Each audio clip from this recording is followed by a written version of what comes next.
Bill Gates disclosed during a podcast interview that his children will inherit less than 1% of his total wealth. And the reason he gave is something most billionaire parents would never say out loud. Let me break down his view. It happened on a podcast. Gates was speaking to the Figuring Out with Raj Shamani podcast when the topic of inheritance decisions came up. He didn't dodge it. He didn't give a PR-safe, vague answer about family values. He said exactly what he meant. In my case, my kids got a great upbringing and education, but less than 1% of the total wealth because I decided it wouldn't be a favor to them. It's not a dynasty. I'm not asking them to run Microsoft. Let that land for a second. According to the Forbes 2025 World's Billionaires list, Gates is worth $102.2 billion, making him the 13th richest person on the planet. So when he says less than 1%, that's not nothing. According to the Bloomberg Billionaires Index, Gates is worth $162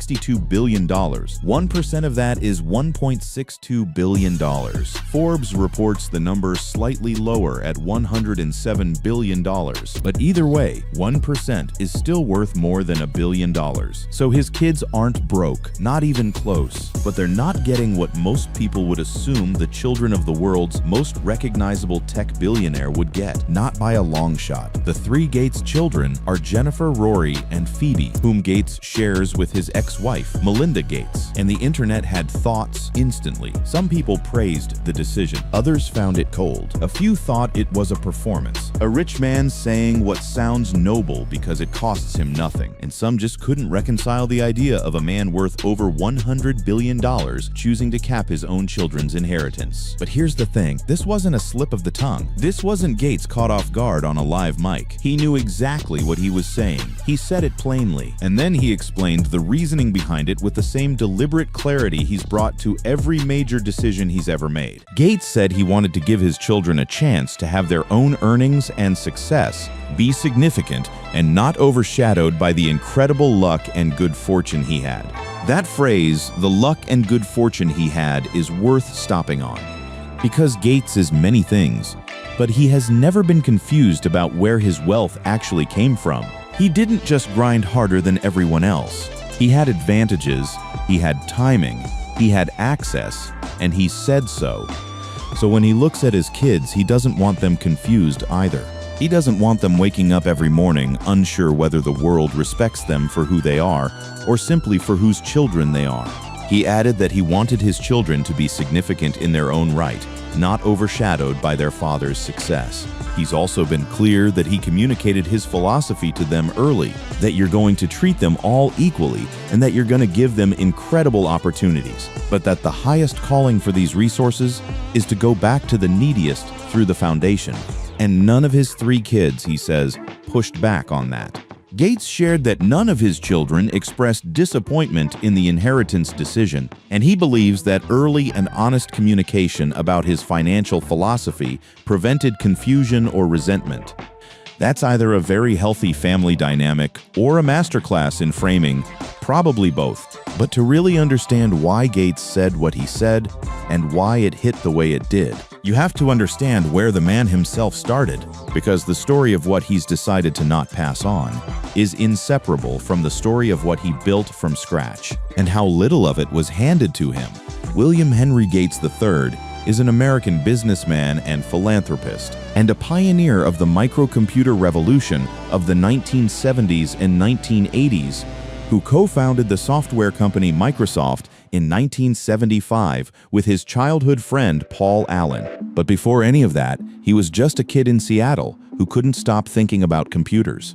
Gates grew up in Seattle as his family's only son. His father was a prominent civic figure, president of the Washington State Bar Association, and his mother served on the board of the United Way.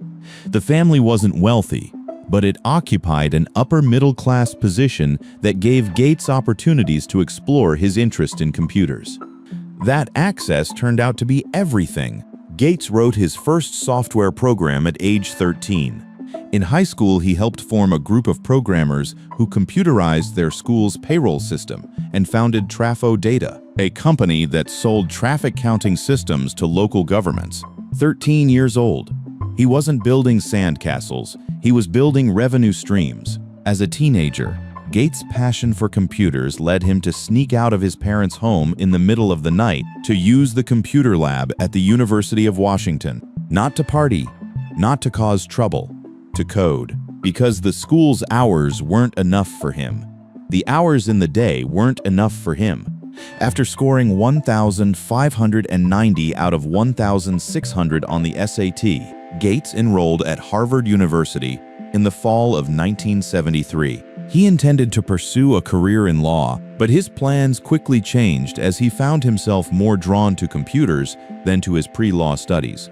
And then came the moment that changed everything. Gates and Allen encountered an issue of Popular Mechanics in 1975 that reviewed the Altair 8800, one of the first microcomputers available to the public. They looked at that article the way a boxer looks at an open ring.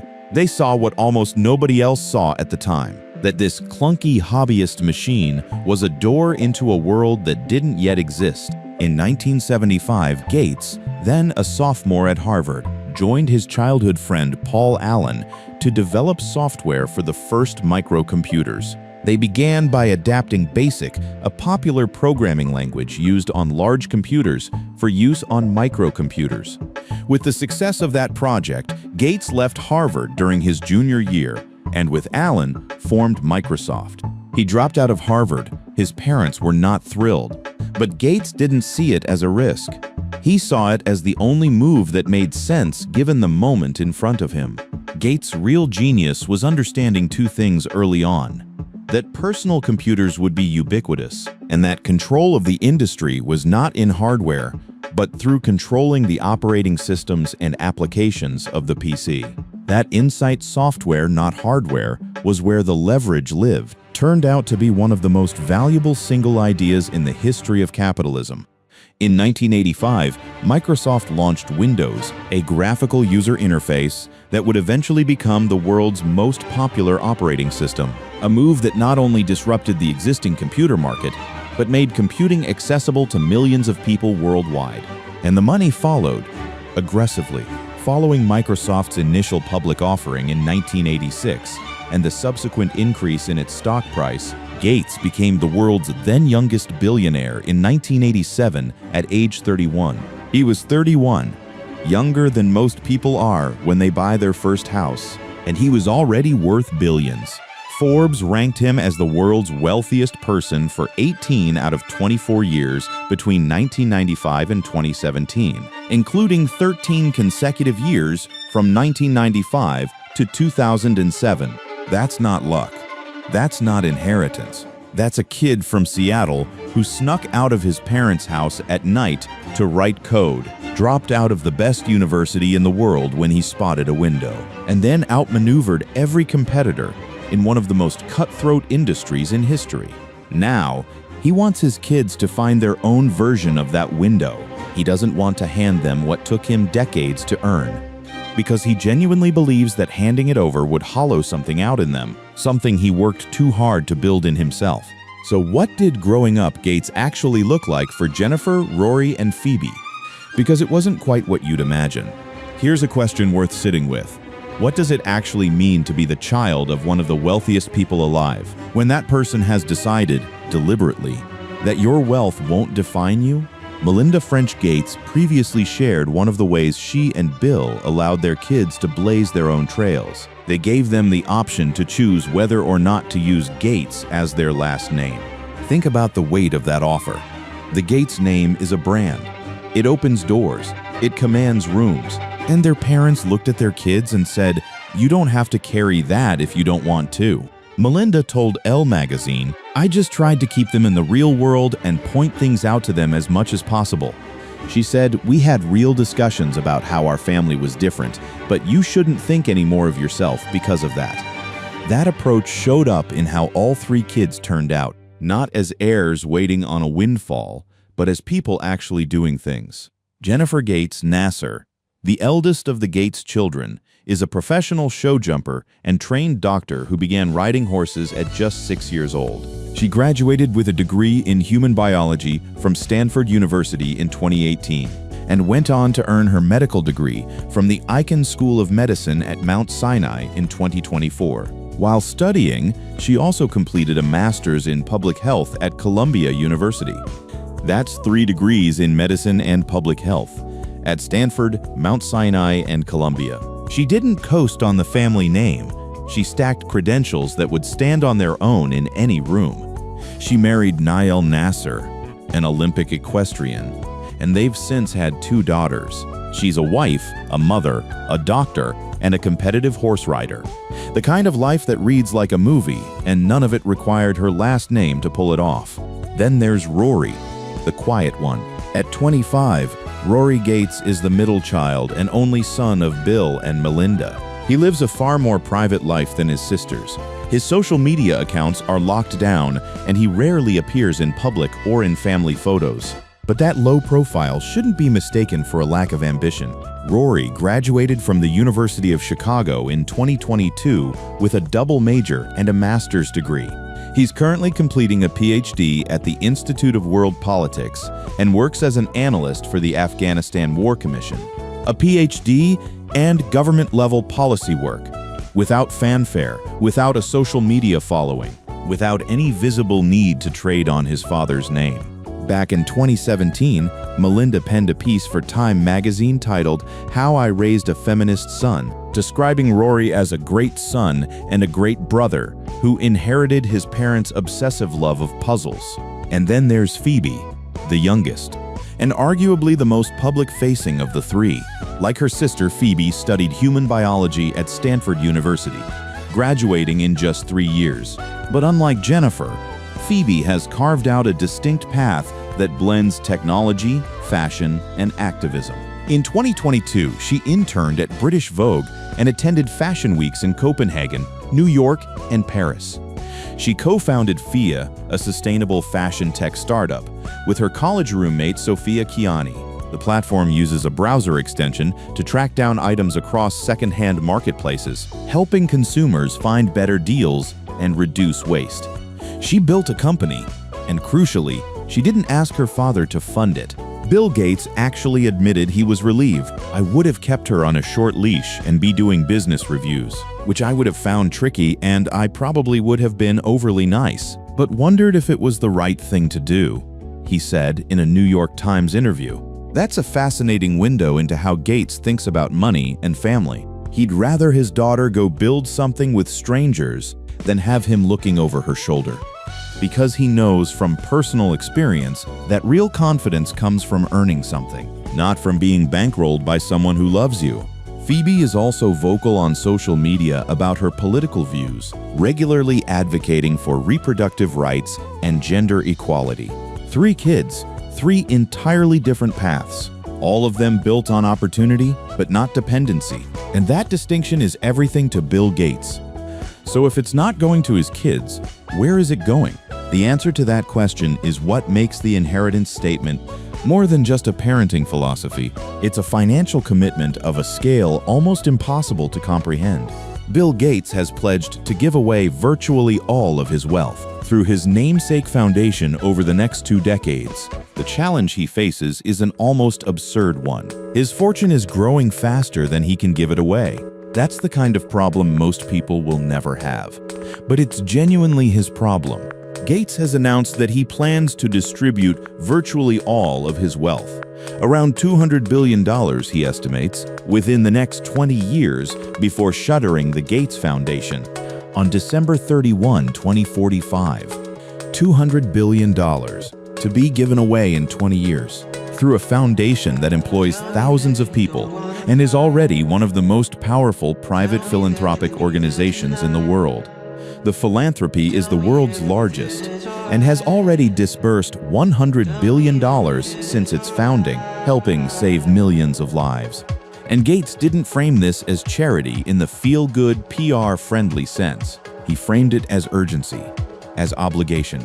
He wrote, "People will say a lot of things about me when I die, but I am determined that he died rich will not be one of them."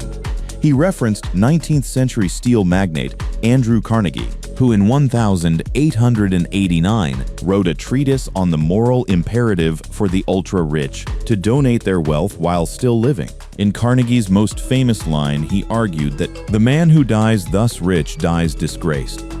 Gates has been sitting with that quote, and he's decided he agrees with it. With a planned $9 billion annual budget over the next 20 years, the foundation plans to concentrate on a smaller set of high-impact goals: eradicating polio, reducing childhood malnutrition, and controlling diseases like malaria before winding down. But there's a mathematical wrinkle that makes this commitment almost darkly funny. Gates can't give his money away fast enough. The foundation plans to increase its annual payout starting in 2026 to between $9 billion and $10 billion. And even that might not be enough. The returns on investment would likely outpace the rate of giving, leaving the foundation with a multi-billion-dollar remainder. He's trying to empty a bathtub while someone keeps turning the tap on harder. The context behind this acceleration matters too. The announcement came as the Trump administration was working to slash funding for health, foreign aid, and other public assistance programs, the exact types of causes the Gates Foundation supports, raising concerns about stalled progress on crucial projects. So Gates didn't just wake up one morning and decide to give his money away faster. He looked at the political landscape, saw the holes being torn in the global safety net, and chose to throw his resources into the breach. The Giving Pledge, the campaign Gates co-founded with Melinda French Gates and Warren Buffett, was designed to encourage wealthy people to contribute a majority of their wealth to philanthropic causes. As of late 2025, the pledge has more than 250 signatories from 30 countries. But Gates isn't just signing pledges, he's setting a pace. And the numbers involved make the inheritance question, less than 1% for 3 kids, feel less like a cold calculation and more like a logical endpoint of a philosophy he's been building his entire adult life. Gates told the podcast, "I think people who've made fortunes from technology are less dynastic, so they'll take their capital and give a lot of that away." He's not alone in that view, and the company he keeps on this matter is worth noting. Bill Gates didn't come to this philosophy in isolation. There's a quiet but growing consensus among some of the biggest names in tech and business that passing a dynasty to your children isn't the flex it used to be. Philanthropist Laurene Powell Jobs, wife of the late Apple founder Steve Jobs, has said that the billions she inherited from her husband won't be passed on to the 3 children they shared. Jobs was estimated to have been worth approximately $7 billion when he died in 2011. And according to his wife, he wasn't interested in building legacy wealth. Amazon founder Jeff Bezos has similarly said he will be donating the vast majority of his wealth to charity, as opposed to leaving it to his 4 children.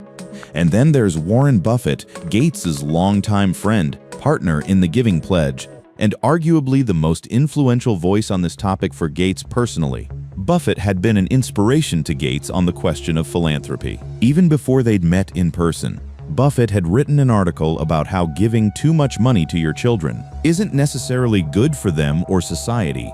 That article apparently stuck with Gates because what Buffett was articulating wasn't just a financial strategy. It was a moral framework. The idea that wealth passed down unchecked doesn't just risk spoiling the recipient. It risks concentrating power in the hands of people who did nothing to earn it. Gates added during the podcast, "I've seen cases where kids actually tell their parents to be more philanthropic. I think the younger generation sometimes actually is pushing against this idea of the wealth just being passed down. That's a remarkable shift if true. The children of billionaires looking at the pile of money that could theoretically be theirs and saying, 'Give it away instead.' And Gates has seen it happen firsthand. But this movement, because at this point it is a movement, isn't without its critics. The Institute for Policy Studies report, The Giving Pledge at 15, found that the initiative, where billionaires publicly pledge to give at least half their wealth to charity, remains mostly unfulfilled, with most signatories far wealthier now than when they joined. Their collective net worth has increased by 283% since signing. So the pledge exists, the intentions are real in many cases, but the math keeps working against the promise. Wealth, for the ultra-rich, accumulates faster than most of them can meaningfully distribute it. For most, the speed of wealth accumulation exceeds charitable donations, making the pledge functionally difficult to fully realize at current trajectories. Gates is aware of this, which is why the 2045 deadline, the hard close of the Gates Foundation, is significant. It's not an open-ended promise. It has a sunset, a finish line. His net worth, he says, will fall 99% by 2045. Now back to Jennifer, Rory, and Phoebe, because the footnote here is worth telling. While the three Gates children won't be worth as much as their father, their assets are still likely to place them in the top 1%, defined by global real estate consultants Knight Frank as someone worth $5.8 million or more. So even with less than 1% of a $100 plus billion fortune, they're still in a bracket that most people on Earth will never reach. The less than 1% is still likely hundreds of millions of dollars, potentially split between the three of them. But there's a version of this story where the inheritance conversation was always a little beside the point, because each of his children appears to be carving their own path, whether in medicine, policy, or entrepreneurship. Supported by opportunity but not reliant on wealth, Jennifer is a practicing doctor with an Olympic equestrian husband and 2 daughters. Rory is doing quiet, serious government policy work while finishing a PhD. Phoebe built a tech startup without asking her billionaire father for seed money. The inheritance plan worked, not because the money was withheld, but because the values were given instead. Gates continues to give away money at a rate of approximately $9 billion per year. He is pledged to donate virtually all of his wealth to the Gates Foundation and aims to no longer be among the world's wealthiest people within 20 years. And when that day comes, when Gates finally drops off the billionaires list, the kids won't be scrambling. They'll be fine. They were always going to be fine, but they'll also have built something of their own credibility, their own careers, their own answer to the question that follows every wealthy kid everywhere they go. Did you earn this, or did it just fall on you? Bill Gates made sure his 3 children would have an answer.